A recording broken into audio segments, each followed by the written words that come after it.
Over the last 30 days, Capital One, the Central Bank of Europe, and the great state of Texas have all been hacked in major data breaches. This is starting to get out of control, guys. Who's going to be next? One of the best things you can do to help protect yourself online is invest in a VPN or virtual private network. This month, Virtual Shield is offering their anniversary special of 30% off all VPN plans, all premium add-ons, including Protection Plus, Residential Access, and VIP Performance plans for as low as a cup of coffee. Sign up for a free 30-day trial to Virtual Shield VPN and see what the hype is all about. You have nothing to lose. How's it going, World Patriots? It is now Tuesday, September 10th, 2019, and we have a special guest. Erin Moffett is in the house. How are you doing tonight, Erin? I'm good, and I thank you for giving me this platform.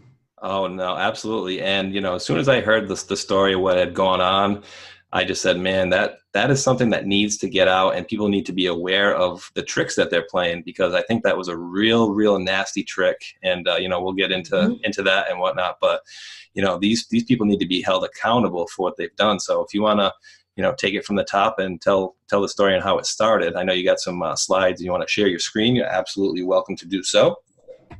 I will a little bit. First, I just want to mention something I haven't told you yet. My history of listening to you, I started doing some research into stuff before I ever found Q. And oddly enough, it was only just a little over a year ago. And I came across Q in the research I was already doing. You're one of the first people I found that was talking about Q. And I'm a very prayerful person. And I prayed who I could trust and who I could listen to. And you were one of 4 people that God said, you can trust this person. And so I've been following you. And I don't like to do, I was thinking about it. I don't like to get a bunch of Q drops and have to go and do digging and decoding and stuff. I like to take my time. So I would see all the Q drops and I'd go, I'm going to wait and I'm going to listen. And I used to listen to you and about 3 other people, and some of that's changed over time. But I just wanted you to know the history of you, and then you gave a shout out to Red Pill, and that's how I started following him. And for some reason, glory to God, I'd say he recognized me as one of his first people that came over. I don't even know how that's possible. And now he's featured me 3 times, which is really fun because I get to talk my gold and silver stuff. But what he has done is he's had these women on that have talked about these CPS problems where they didn't know their rights. And God bless them for coming on and talking about that, because I think a lot of people feel shame if CPS is called on them or the police, which was my initial feeling when the police came to my house recently. But these women really shared what not to do and what to avoid. And one of them's in the middle of it right now. And it really stuck with me. And I thought about it at the time. I thought, this is heartbreaking. And we need to know this, and I should look into it. But I didn't. And the next thing I know, I have police coming to my house. So I have now looked into it. Oof. And it kind of starts with a year ago. I sent a letter to Senator Daines from Montana. So I'm in Montana, Billings, Montana. And everybody can know that. But I sent a letter to Senator Daines about the censorship problem that we're having. And his response was really poor. And I sent you that letter. I don't know if you can show it or if I can share it or something. Yeah, it might be faster if you shared it, but yeah, we can do it either way. And I'm not going to read it, but I just wanted to talk about the fact that I wrote this letter because I spent this time, the reason it starts with Gianforte is because I had to write it again, or I had to send it again to him, but his response was really poor. His response was like, yeah, we can't do anything about it. These are private companies, et cetera. And this is a year ago. This is August 13th of 2018 that I sent this. And I saw that what was going on with the censorship. And he just said, well, we need to worry more about what's going on in college campuses and these safe spaces and et cetera. And I was really unhappy with that response. In fact, my response was very straightforward. And I did send him some FTC things. I sent him ways to look at this, even a Twitter status from Donald Trump. And the reason I did that was because I said, this is going to affect your job. If we're not able to get out there and talk about what we need to talk about on the right wing side, these people aren't going to get our votes. Absolutely. And look at what's happening a year later. They're getting taken off of Google and Facebook for being right wing. So I don't know if you have any questions, but I kind of just put an outline of information up, and I can just I can keep going if you'd like. Well, I know you said you had talked to him, and he was under the impression you were like trying to sue people, right, over this, and you're like, oh, we just want this straightened out, and we want the, and I understand too. You're absolutely correct, because I'm kind of shaking my fist a lot of times, like, come on, President Trump, we need to get rid of this censorship, because help us help you, really, is what's going on, because the more that we get kicked off to the side, the less spotlight we're putting on what the bad guys are doing or all the good that President Trump is doing. So I can see the frustration as far as, hey, help me. You're my representative. You should help me. And it's just like, oh yeah, well, we'll deal with what's going on college campuses. Like, really? So you just kind of just discarded me, Oh, I was livid. And when I actually on the 28th of August of this year, I met Congressman Gianforte personally. I have a friend, my landlord actually, who's been a longtime friend. He got into politics, and so he knows Greg Gianforte. And he introduced me personally to him. And I told him, I've been kicked off of Facebook. I've had a Twitter account suspended, got a second one going, but my YouTube is obviously shadow banned. And so he said, oh, get a hold of this guy. And we've been in touch, but the problem was, so this is where that came in. This problem was, I've been telling him, look, there's these Twitter things going on where they're saying they want to call CPS on us. And I will explain what happened to me in a moment, but he basically said, we can't do anything about that because, litigation at that level, blah, blah, blah. And I said, I'm not trying to sue anyone. I'm not trying to go against these guys legally. What I'm trying to do is get my voice out there and tell people, here's what you need to know, what you need to do, because I can't stop people from calling CPS on anybody. I can't stop them from reporting suicide or homicidal ideation. What I can do is try to warn people what you can do if it happens to you. Yeah, absolutely. I mean, that's very important to get that out. And I think it's beyond ridiculous. And from what I'm understanding, there's really no recourse as far as, getting these people. Like, I agree. Like, if I know my neighbor is like losing, if I can hear him screaming or her screaming or whatever it may be, like losing their stuff, clearly, there's a concern. Let's call the police. And you want to stay anonymous. I understand that. But what they should be doing is taking down people's information and a phone number. Yes, you're going to stay anonymous, but if this information comes back incorrect, you could be charged with A, B, or C. That's what they need to implement, because, otherwise things like that you're going to explain in a little while can keep happening to people without any recourse to the people that are making these false claims, which is totally, totally horrible. Right. So the reason I got a little upset, right? And I said, well, why do I write my congressman if there's nothing you guys can do about it? But I'm going to stay in touch, because the guy that I was messaging I've met Gianforte personally, but he's not the one I've been emailing. And so I'm going to keep on this. And my friend, like I said is my landlord, who's been in politics, he said, keep on him. And so I met him on the 28th. And then on the 3rd of September, police showed up to my house. Now, the odd thing about the police showing up to my house was that my parents had seen a fatality the night before. Not kidding. They had watched a man run a red light and kill a guy on a motorcycle, just like that. So that my immediate assumption was, oh, they need to ask me some questions about that. But they acted kind of weird. They said, we'd like you to step outside. Now, the first thing I'd like to tell people is, if the police want you to step outside, you can say, no, thank you, I'd rather stay inside. And that's going to give you, you're not doing that because you're trying to oppose them. It's going to give you your first indication is, are you in trouble? Mm-hmm. And so when I said I declined to step outside, they said, that's fine. So I knew I wasn't in trouble.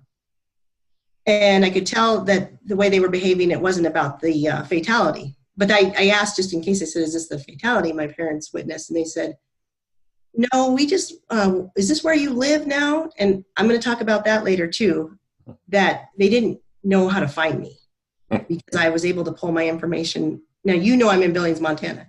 That doesn't mean you know my address. That doesn't mean you know my parents' address. And I've worked pretty diligently to try to remove as much of that as possible. Mm-hmm. So I'll talk about that at the end. But you just got to feel them out and try to be cooperative, people, because these guys are doing their jobs. They're not able to say, oh, we're going to ignore that, because what was reported to them, what came from the FBI. So. Yeah, so they sent local state, local police and Child Protective Services? No, CPS didn't come. Now, here's the thing. Just Police came, and I don't know why. I mean, it could be that feds got this and they said, I don't know, go check it out. But I will talk about CPS because I do know people that have, and I've been having this conversation that people have been visited by CPS because they're a YouTube personality. But the cops came and I declined to step outside. I could tell it was a welfare check after a few questions, and I knew I had posted, what I had posted hadn't been suicidal or homicidal, but somebody had commented, "Stop talking murder and suicide." And that comment, I negated. I said, "That's not what I'm talking about." And everybody's going to say, "What did you actually say?" Here's what I said. I said, there was a time where there was an administration coming into power where, and it actually stemmed from Gianforte telling me that a veteran told him that if they came to take his guns, he put a bullet in his head before he let him. That was not my words. That was some veteran. And he said that. And Gianforte wasn't like, "Oh my gosh, this man is suicidal." He knew what he meant. And I said, there was a time us as people with children had to imagine if certain powers came into being, were we going to be woken up at 4 a.m. and sent to internment camps, and what would we do? Yeah. And if you tell me you didn't think about that, I won't believe you, because I did. And I had to say, would I let us go or would I do something about it? And that's what the post was about. So somebody said, "I don't talk murder, suicide." And I said, that's not what I'm talking about. I don't have to worry about this. Not right now. You know, I'm not worried about it. I have a president in there that this didn't happen. I talked about something that could have been. Well, the post was taken down, no warning, no email, no nothing. And so because they reported me suicidal and homicidal to the FBI, because who knows if they didn't know where I was. It could have just been a troll or a plant. Yeah. They gave it to Billings Police. Billings Police came. They were very nice, but I was just shaken up about it. Turns out they got my address because my parents gave them my address. I was cooperative with the police. I offered to give them any information they needed, letters from friends, from family, in case they were concerned about my well-being. I kind of had a pretty good understanding why they were there. And I said, "I'll give you anything you need, but I need to get going." They asked what I was going to be doing later. I said, "I'm going to get my kids and come back home." And one of them had a counseling appointment because I'm a widow. And so one of them's in counseling because she was a little older when my husband passed. And so I said, "That's what I'm going to go do."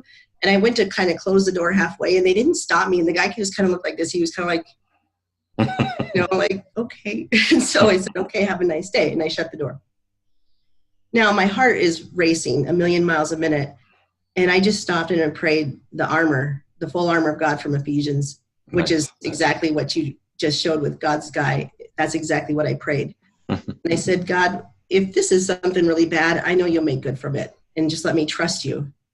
And I just knew I just needed to get in my car and go do what I was supposed to do with my day. Because you have this paranoid side that, are they going to follow me? Are they looking to see what I'm doing?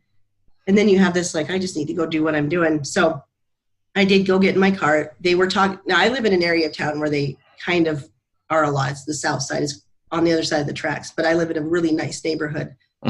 But you just never know. So they were kind of chit-chatting. But they weren't looking at me. They didn't watch me as I left. And I felt better. I was like, okay, everything's fine. And it turns out that they had talked with my parents already, and they asked my parents not to tell me, which I understand. So before anyone gets super upset, I was upset at first too. But they need the element of surprise in case I am dangerous, right? Yeah. And so the reason I'm talking about this is because the more I talk about this with you, with other people, I called a local Montana station. I told them the story of what's kind of going on here. I said, I'm getting shadow banned here. I've got police coming to my house, which brings us to this Twitter, which explains kind of what they're trying to do. And I think the more we talk about it, the more we say, hey, this is what's happening to me. My name is no longer going to be a name that they can just call in and go, oh, Erin Moffett, because they're the local police. This is a small town. So I'm kind of lucky for two reasons. This is a small town, so the police were very kind to me. They even apologized later when I had one more conversation with them. They apologized in case I was offended. And that tells you that they weren't falling for it, number one. Number two is the more they hear this kind of stuff is happening, they're still going to have to come to your house. They have to. It's by law, they have to check up.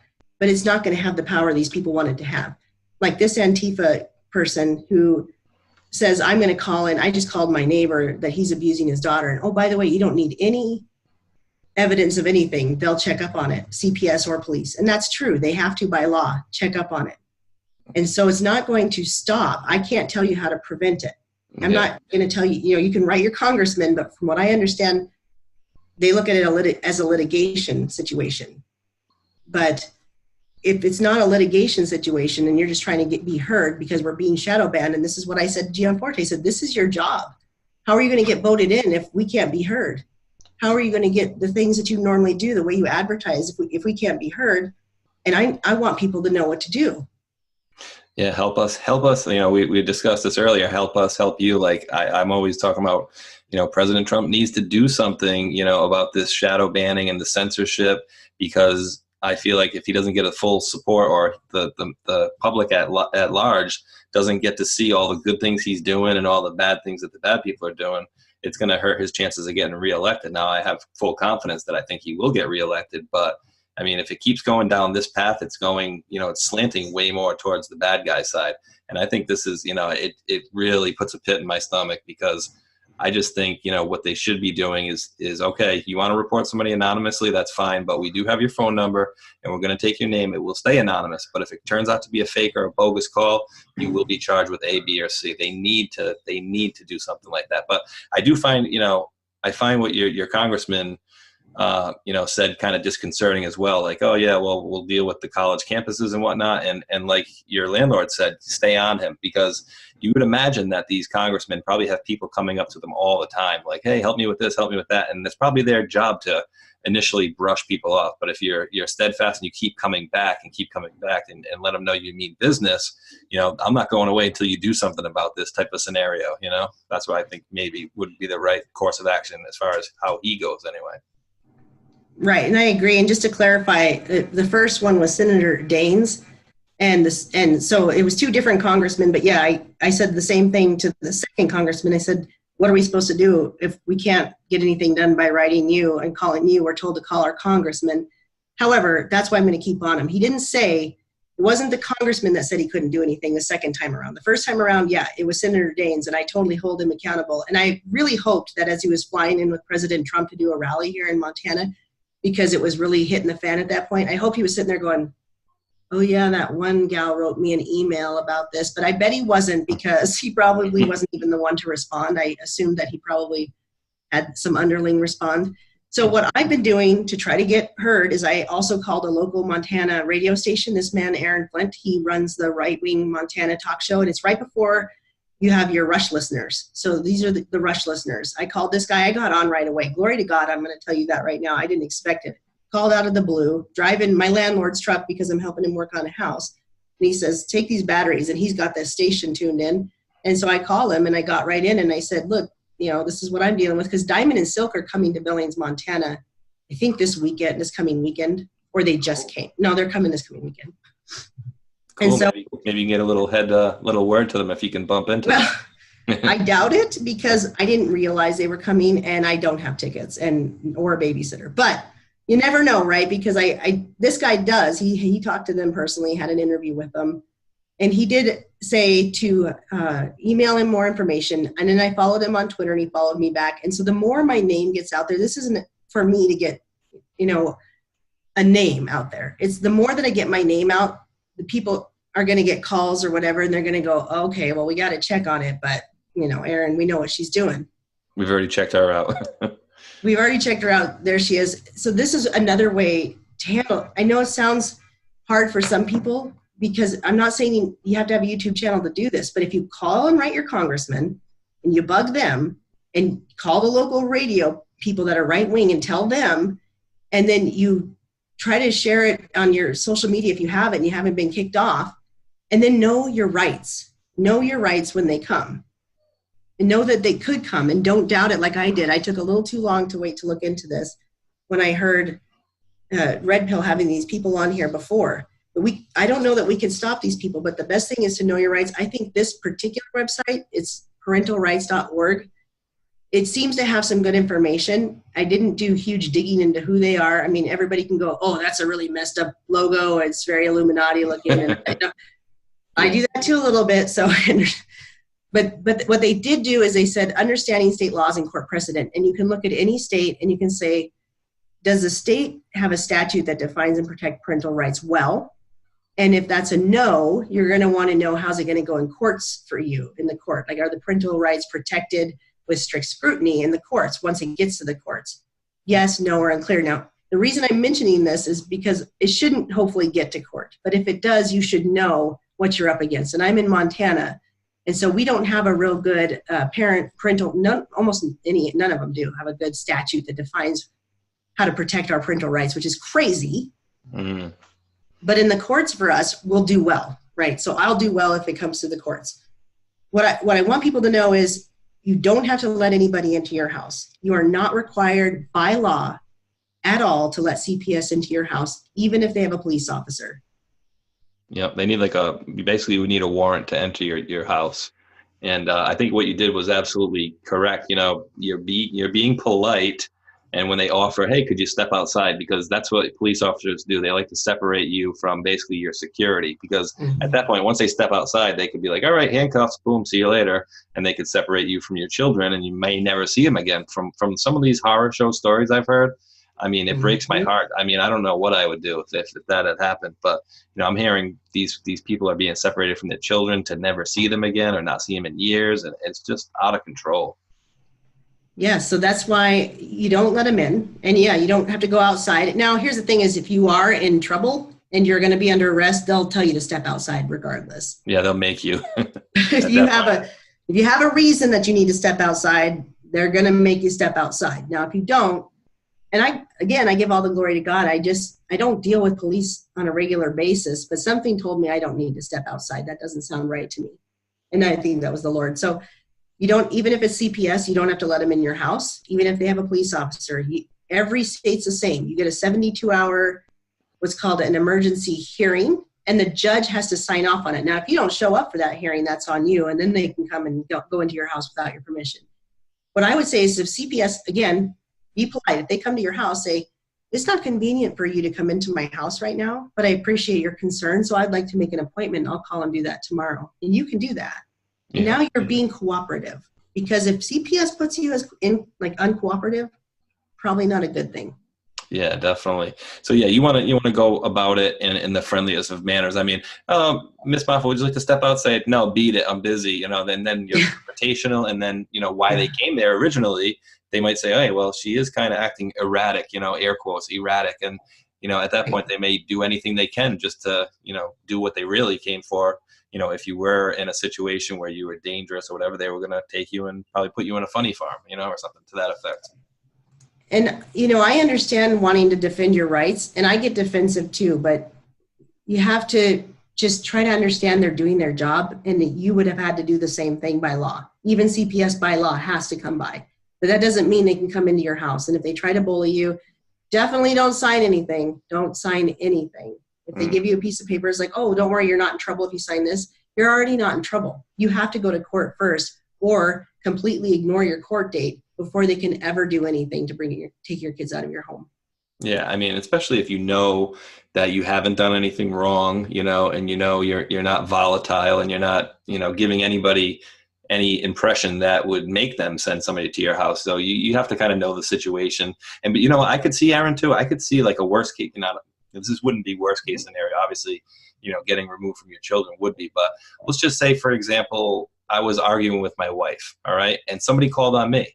And the cops walk up to the door and me and her screaming at each other or something, right? I mean, that could be a situation where the cops just, boom, knock in the door and somebody could get shot at that point. So these little games these people are playing, and I'm doing the air quote things as far as the games, because it's not a game. It's ridiculous. You're putting families at jeopardy of, parents being separated from their kids, possibly put in jail and even killed at some point. And this is beyond ridiculous. Right. And I like what you said, because it reminds me, when my husband was alive, we didn't get along very well. And he was supposed to appear in court. And I just assumed, being the entitled, programmed person that I was at the time, that everyone would understand my plight and I could just act like a fool. And so he called into the court system, and I was physically there. And we started fighting right there in the court. And the court said, neither of you get to have your kids right now. Oof. That happened while I was still married. And so it could have gotten a lot worse for me in that situation. But my mom was there again. My parents are like, they are so, I'm really grateful that I have parents that want to help. And they gave custody to my mom for 30 days, but I could visit my children. So basically there wasn't a lot of restrictions on that. But I look back now and I'm like, holy cow, I had no idea that having that little attitude in court and fighting with them, I could have lost my kids over it, especially if my mom hadn't been there. And another thing I did, guys, is I made sure my parents know, don't give the kids to CPS if they come to you and you have the kids, because I know that Red Pill 78 had somebody on that said that their parents, a parent had one of the children, and the parent got scared, didn't know what to do, and gave the child up. So luckily, now my parents and I are aligned on that, that if anything happens with CPS or police, we don't give the kids up. We're not going to be intimidated by that, and we're on the same page.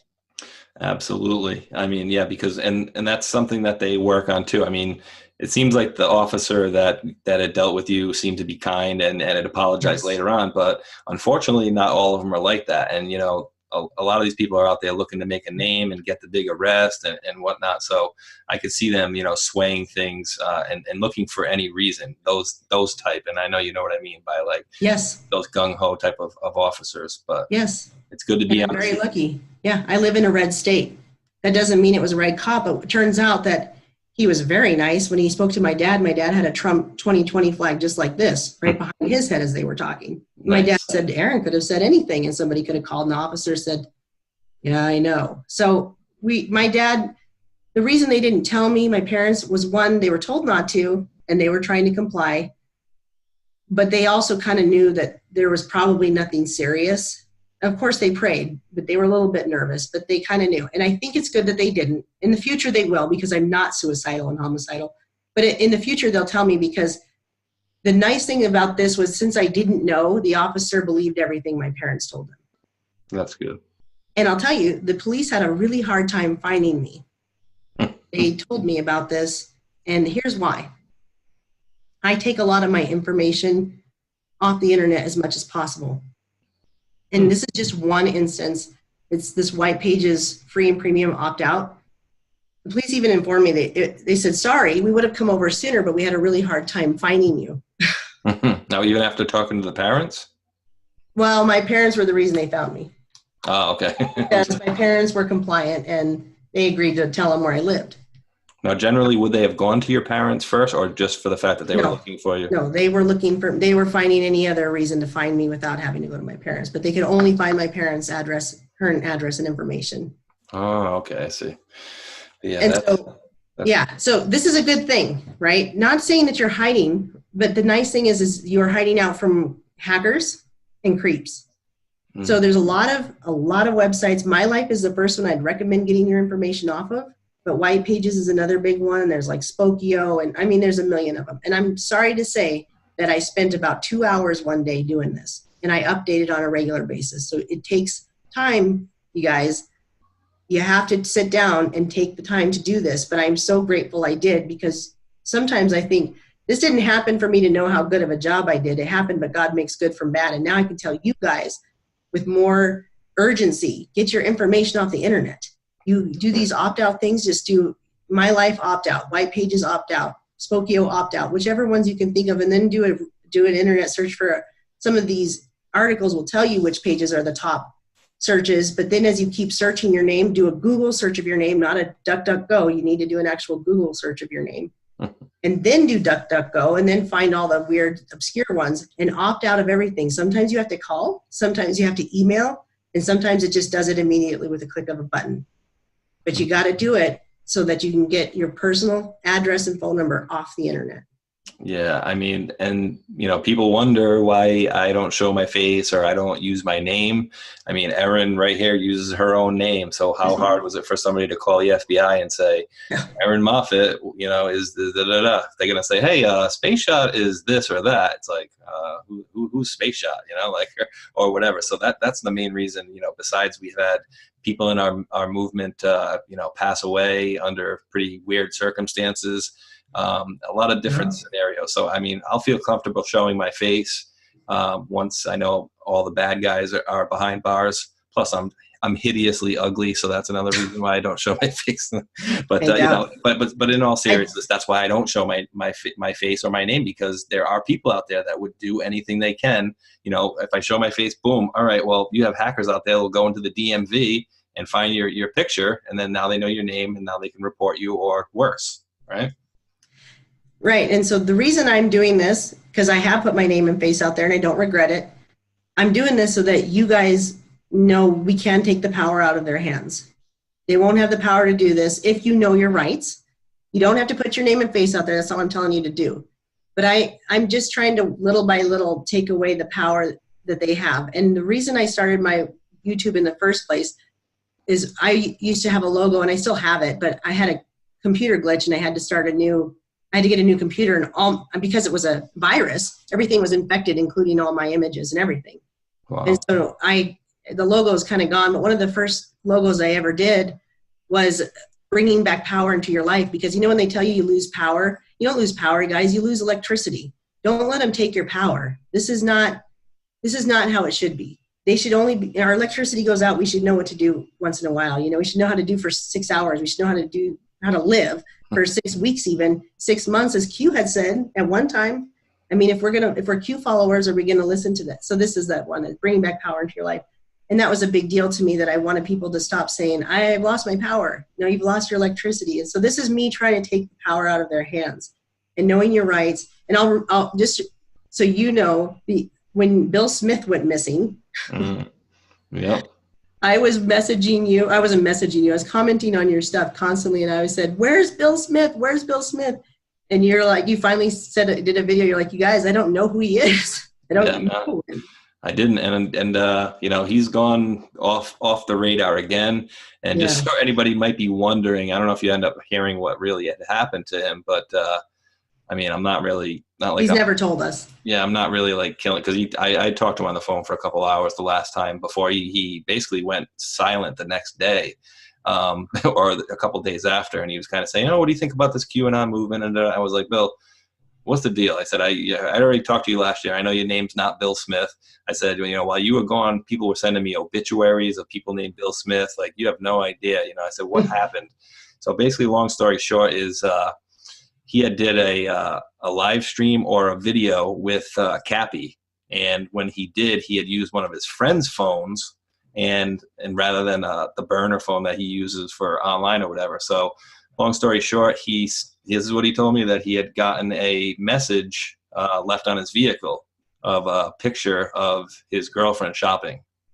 And that was enough to basically say, okay. And a couple people were walking past him saying, he'd come out of a store and some stranger would walk by him and like, hey, what's up? It's Bill Smith. And he's like, what? And that's creepy. Yeah. And the thing that threw him, he said the worst was the picture. I mean, that's just creepy. If you go outside and see your significant other's picture, if somebody's at the mall or the supermarket and somebody has a picture of that would definitely creep you out. And it would creep me out as well. Well, yeah. And I guess I understand why he's never said anything. But here's the thing is, what I did is I prayed about this, and God told me to keep talking about it. And here's why. Bill Smith got quiet about that, but had he kept talking about it, they wouldn't have been able to take the pictures of the girlfriend like that anymore. They wouldn't have been able to keep using the same tactics. Now, I'm not saying they wouldn't try to get clever and use a different tactic, but at least it stops the same tactic. And I'm going to quote a few scriptures here, because this is true. In Psalms, it says, the angel of the Lord encampeth round about them that fear him and delivereth them. Because if we don't trust in the Lord ultimately, then we're going to sit here in fear of what's going to happen to us. Now, I'm not saying you guys need to go out there and do stupid things. There's discernment and wisdom. Don't get on and go, I'm going to stand up and have trials and tribulations so that God will give me some kind of special place. That's not what God says to do. He says you need to have discernment and wisdom, but not be afraid to go forth. And that's why I kept doing what I'm doing. Because I have said, God, if this is the time I'm supposed to stop, I'll stop. Because it's I'm ready. If I need to stop, I'll stop. I'll be like, sorry, guys, I'm done.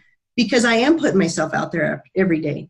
Yeah. But it is scriptural that we would put ourselves out there for the Lord, and that we would stand up for other people who are being hurt, who are being censored, people who are being persecuted. And you could say, well, that's not happening in this country, but we know it is. We know that's what you and I know that. Yeah, absolutely. It is. And it happens in so many different forms and ways. I mean, and the censorship and shadow ban is just one minute aspect of that for sure. And what's another one? I'll butcher it, but it said basically, don't shy away from these horrible things, rather expose it. I'm sure you could probably quote that a little better than me. Well, I'm not a memorizer of the Bible, though I am getting better because I do start to make actual emotional. You get an emotional attachment here and there as you make videos and stuff, and then you'll remember that scripture. Yeah. So no, I'm not just going to pull it out for you. Sorry. Yeah. It's just basically talking about, exposing the evil. Don't shy away from it, but rather expose it. And I'll find it, I'm sure. Somebody in your comments will certainly know, and they'll be like, as they push up their glasses, hold on, I've got that right here. Yeah, absolutely. What I do know very well is Ephesians 6:10 through 20, Ephesians chapter 6, verses 10 through 20, because I pray this every day with my children, and I pray it in earnest because we are in a spiritual battle. And if you don't feel that way, that's fine.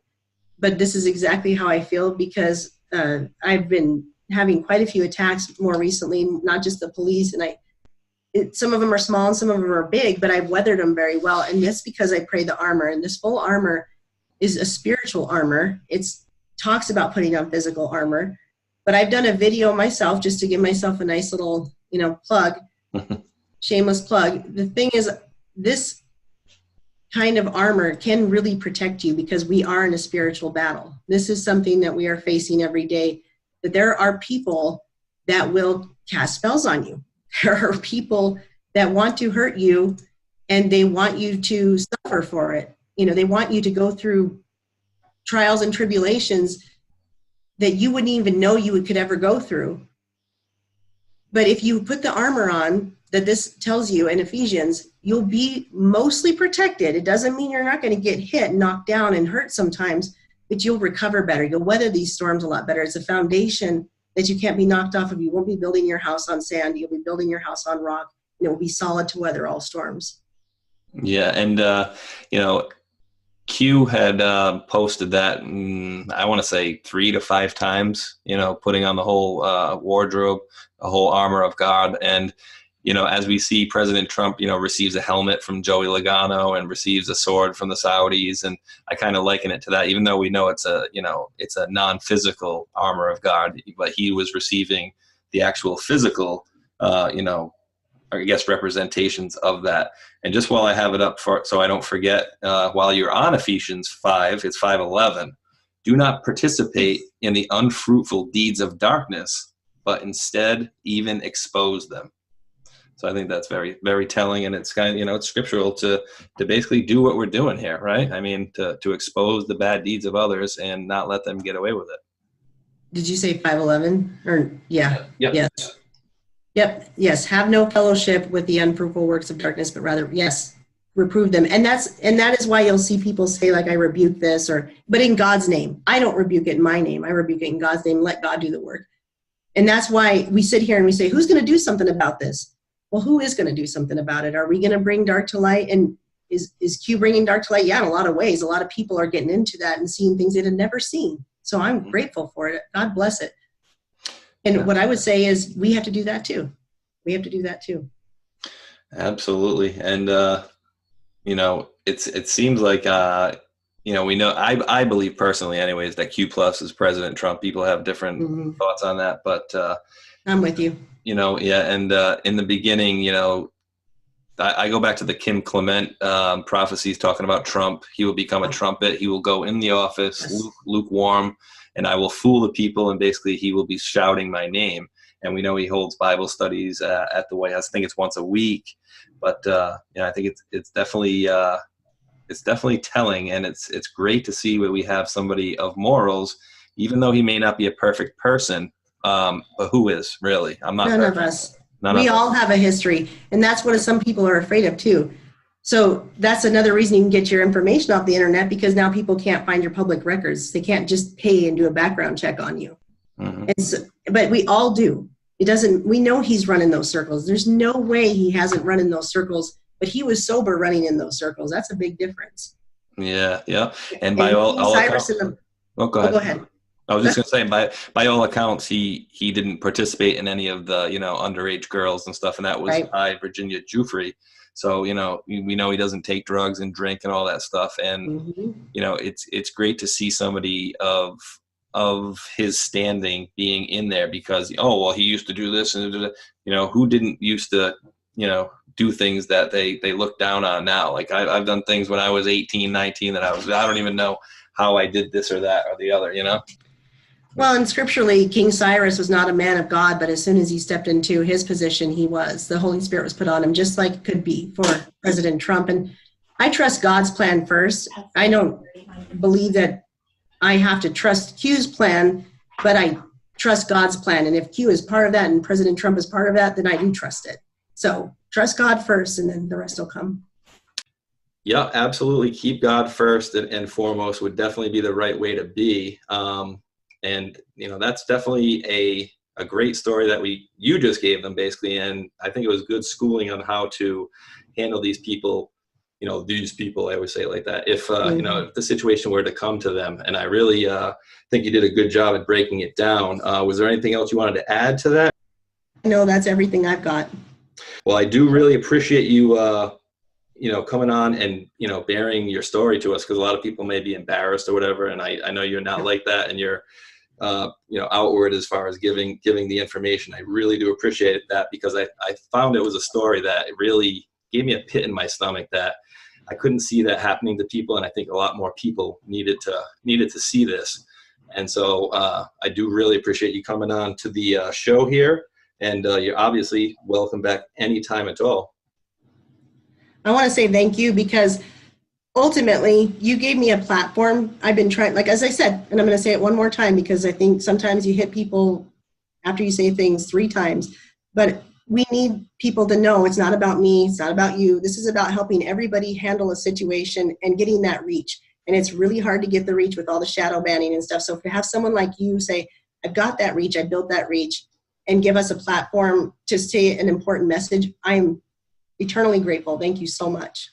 Oh, absolutely. Not a problem. And, you know, like I said, you're more than welcome to come on at any time. You want to let the my wonderful audience know where they could find you on Twitter, YouTube, any social media platforms? Yes, please. I'm first going to give my email, because like what you said, it's easy to feel ashamed, and not everyone can just come out and talk about it, nor would I ask you to. So if you want to email me with any questions, or hey, this happened to me and you just want to tell me, my email is ladyliberty@countermail. It's just spelled just like that, ladyliberty@countermail.com. Twitter is @Erin Moffett, which is Moffett, Erin Moffett 6. And it's a new account because my original one was suspended. The YouTube channel is my name, Moffett. Name out there since the beginning. Not sure it was the right thing to do or not. It was before I really knew what I was doing, but it's out there now. So I'm taking the power back in my life, guys, and I'm have my name out there. Everyone's going to know that. So if you want to follow me there, it's kind of different. I get into a lot of the occult stuff, but I think some people might find it kind of fun. Yeah, it's definitely to get a godly angle on that as well. And I know that's what you bring for sure. So definitely, guys, give Erin a follow on Twitter, and you know, check out her YouTube channel. And that way you can know it from the godly side as well, because there's a lot of negativity pushed in our directions, and a lot of times it's subliminal as well. So Erin, once again, I really appreciate you coming on, and we got to definitely do this again soon. Amen, and glory to God. And thank you. All right, guys, that's it for tonight. Appreciate you all tuning in. Until the next one, thumbs up, like, and subscribe. Peace.